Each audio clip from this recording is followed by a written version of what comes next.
It was just supposed to be a short trip. I packed a bag, locked the door, and left my little home, thinking everything would be right where I left it when I got back. I had no idea that within days, a bulldozer, yes, a real bulldozer would roll up and tear everything down. My home, my memories, my safe place, all flattened to the ground. And the wildest part, it was all caught on drone footage by the police. This wasn't some abandoned property or a condemned building.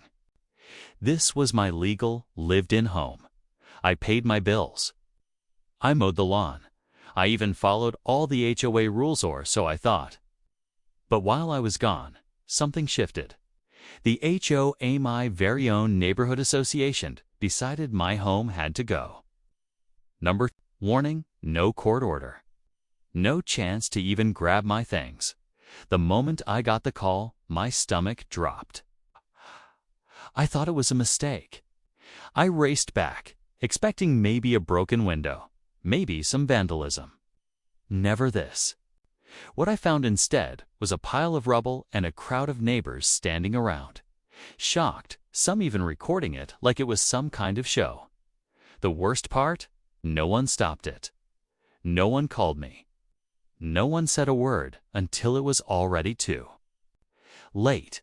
But here's where it gets even stranger. Apparently, the local police had been running a routine drone test nearby that day. What they captured on that footage turned the entire situation upside down. From the bulldozer rolling in to the people behind the decision, every moment was recorded from the sky.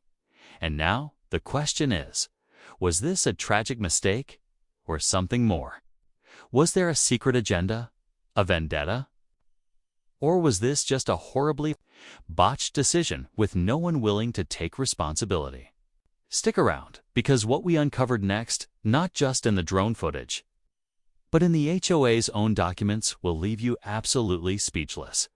A few days before everything went down, I did get one strange letter from the HOA. It was vague, just a notice about a compliance issue. No real details, no specific violation listed. I figured it was a mistake, or maybe something minor, like overgrown weeds or a missing mailbox number. I planned to call them when I got back, but apparently they didn't wait. Instead of a follow-up or a warning, they sent in heavy machinery and wiped my home off the map. Now here's the thing, I've lived in that house for over 7 years. Never had a major issue with the HOA. Sure, they've sent the occasional notice, like most do. Paint the fence, trim the bushes, nothing unusual. So why would they suddenly decide demolition was the answer? That's the question I couldn't stop asking. And the more I looked into it, the more it didn't make sense. Neighbors started coming forward with stories, some whispered, some angry. One said she saw a few HOA board members walking around my property the week before it happened, pointing at things, taking photos. Another neighbor mentioned a rumor that someone on the board wanted to clean up the area, whatever that means. And then there was the guy 2 streets over who claimed his shed was almost removed because it was 2 inches too close to the fence. He fought it and won. I never even got the chance. What really added fuel to the fire was the drone footage. You can clearly see the bulldozer arriving in the early morning, escorted by a couple of unmarked vehicles. A small group of people, none in uniform, stand nearby, talking. No one knocks on the door. No one checks if anyone's inside. They just start. And within hours, it's all gone. I started digging through old HOA emails, meeting minutes, anything I could get my hands on. That's when things got weird. There were documents missing, records that used to be public suddenly marked restricted, and a lot of talk around emergency procedures. But what emergency? What could possibly justify this? And then I came across a name. One I hadn't seen before, but one that keeps coming up. The name I found was Richard Lorne, not a neighbor. Not someone I'd ever met, but listed in a few HOA meeting notes as a consultant. Which, by the way, I never remembered being mentioned in any of our community newsletters. The weird part? He wasn't listed as a board member or an official contractor, just someone who had advised on property evaluations. I looked him up. Barely anything came up. No business profile, no reviews, just a couple of scattered references in legal documents tied to other HOAs across the state. And in each of those cases, disputes, bulldozers, lawsuits, it was like a pattern hiding in plain sight. At the same time, I started getting cold shoulders from people I'd known for years.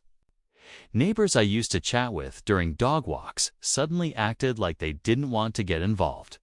One lady even told me, "It's better if you just let it go." But let what go? My house. My life.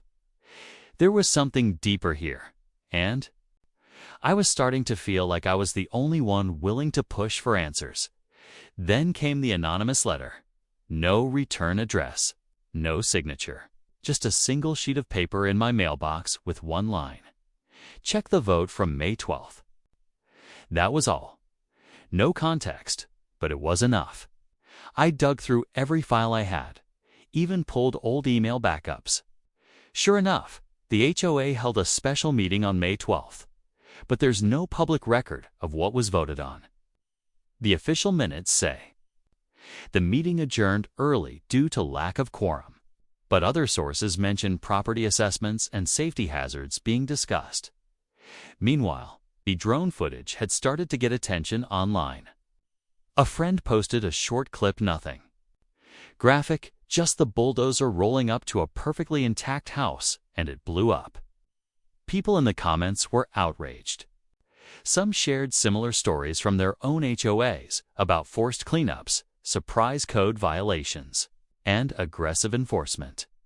This wasn't just about me anymore, and the more I kept digging, the more I realized this whole thing might not just be a mistake. It might have been planned from the start by this point.